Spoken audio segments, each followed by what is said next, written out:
প্রত্যেক বিশ্বকাপের শুরুতে বলে হেক্সা মিশন এবং তারা হেক্সা পূরণ করবে। হ্যাঁ, প্রত্যেক বিশ্বকাপের শুরুতে যেমন হেক্সা মিশন কমপ্লিট করবো বলি সেটাও করি। তার জন্য তো এখানে 3টা জায়গায় 5টা লাগাইছি। এদের আসলে চাপা ছাড়া কিছু নাই। এদের বাপ দাদা 5টা বিশ্বকাপ নিয়েছে। আমাদের বাপ দাদার সম্পত্তি ছিল তাই আমরা বড়াই করি, তোদের নাই, তোরা আমাদেরটা নয় মুখে নিয়ে চালিয়ে দে। তার মধ্যে 3টা ছিল টিনের ট্রফি, এদের কোনো মূল্যই নাই। হ্যাঁ, আমাদের ওইগুলা টিনের বাপ দাদার ওইগুলার কোনো মূল্য নাই, কিন্তু তোদের আছে। আমাদের বাপ দাদা যখন 5টা বিশ্বকাপ নিচ্ছে, তোদের বাপ দাদা কি তখন আঙ্গুল চুষছিল? এবং জুলেরিমি ট্রফি এগুলোর কোনো মূল্য নাই। এবং আর্জেন্টিনার যে 3টা ট্রফি, 3টাই বিশ্বকাপের মর্যাদাবান। হ্যাঁ ভাই, আর্জেন্টিনা যে 3টা কাপ নিছে ভাই, ওটা সত্যি সত্যি ভাই সোনার। আর ব্রাজিল যে 5টা নিছে, সত্যি ওইটা ভাই টিনের। ব্রাজিলের তো মুখের চাপা ছাড়া আর কিছু নাই। হ্যাঁ ভাই, আমাদের তো শুধু মুখের চাপাই, কারণ এখানে 5টা স্টার আছে ভাই, বলবো না 5টা 3টা না।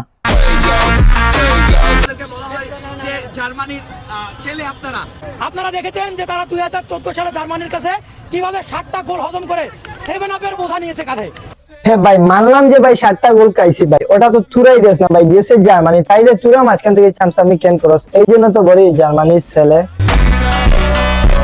আসলে দেখেন, ফ্রান্স আমাদেরকে 3টা গোল দিয়েছিল, তারা কিন্তু আমাদেরকে 3 পিস বলে। ওই যে কোথায় আছে না, কালি কলসি বাজে বেশি। এতক্ষণে বুঝলাম বাইটা এত গেউ গেউ করে কেন। বাইটা তো সিজনালি ফ্যান। সিজনাল ফ্যান তো শুধু বিশ্বকাপ দেখে আর পিছনের কোনো খবর রাখে না। তোমাদের আব্বা ফ্রান্স 3টা দিয়েছে, তার জন্য আমরা 3 পিস বলি নাই। আমরা 3 পিস বলি 2016 সালের ওয়ার্ল্ড কাপের কোয়ালিফাইতে আমরা নিজেরাই 3 পিস দিয়েছিলাম, তার জন্য 3 পিস বলি। কিন্তু তাহলে কি ব্রাজিলের বাবা ফ্রান্স? এটা কি আপনারা মানেন যে ব্রাজিলের বাবা ফ্রান্স? ভাই, এটা তো বলার প্রশ্নই আসে না যে ব্রাজিলের আব্বা ফ্রান্স, কারণ আমরা নিজেই 3 পিস দিছি, তার জন্য তোদেরকে 3 পিস বলি। আর 7 আপ দিয়েছে জার্মানি ভাই, তোরা কেন মাছ দিয়া হুদাই ফালাস? এখন গাইজ আমি কিছুই বলবো না ভাই, তুই খুব ভালো করে বুঝে নে এখন কে কার বাপ। আমাদের বাপ ফ্রান্স নাকি তোদের বাপ জার্মানি? তাহলে আমরা তো কোনোদিন বলি না যে ব্রাজিলের বাবা ফ্রান্স। তাহলে তারা যে এগুলো এই ধরনের কথা বলে, কারণ তারা তো আসলে ব্রেনলেস টোকাই।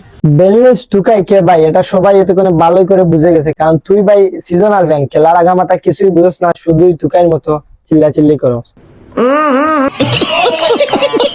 তাদের উদ্দেশ্যে জবাবদার কি? 7 আপ রেডি আছে, কারা কারা খাবে হাত তুলো। 7 আপ কে কে খাবে হাত তুলো ভাই, আমি হাত তুলে দিছি, আমি খাবো। আর সাথে যদি তুমি আসো আরো ভালোই হবে।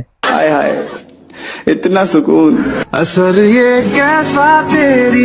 ব্রাজিল সমর্থকরা কি আর্জেন্টিনার এই ম্যাচ দেখে একটু হিংসাই করবে কিনা? তা তো অবশ্যই, তা তো অবশ্যই। আমাদের সাথে কি কারো তুলনা হয়?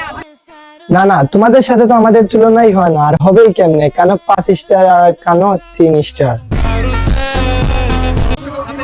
ইনশাআল্লাহ আর্জেন্টিনা এই 2026 এর ওয়ার্ল্ড কাপ ফাইনালে উঠবে ইনশাআল্লাহ, এবং ফাইনালের কাপটাও নিবে ইনশাআল্লাহ। ফাইনালে উঠবে আর কাপও নেবে, তবে বিশ্বকাপ না এটা। যে বাংলাদেশের মধ্যে ম্যাক্সিমাম হচ্ছে গিয়ে ফ্যান হচ্ছে আর্জেন্টিনার, ব্রাজিলের সমর্থক খুবই কম। হ্যাঁ ভাই, বাংলাদেশ এখন ব্রাজিল ফ্রান্স জার্মানি ওইগুলোর কোনো ফ্যানই নাই ভাই, সবই শুধু আর্জেন্টিনা আর্জেন্টিনা আর্জেন্টিনা। তো হে গাইস, ভিডিওটি বন্ধ ছিল। ভিডিওটি ভালো লাগলে লাইক করো, কমেন্ট করো, শেয়ার করো, সাবস্ক্রাইব করো। আর ফেসবুক পেজ থেকে দেখে থাকলে অবশ্যই ফলো করো। দেখা হচ্ছে পরে কোনো নেক্সট ভিডিও। নেই বলো মালদা সুতো, বাই বাই। आने वाले बहुत थोड़े बहुत हेटर्स, उनकी क्या गलती वो मेरे नाम से फेमस।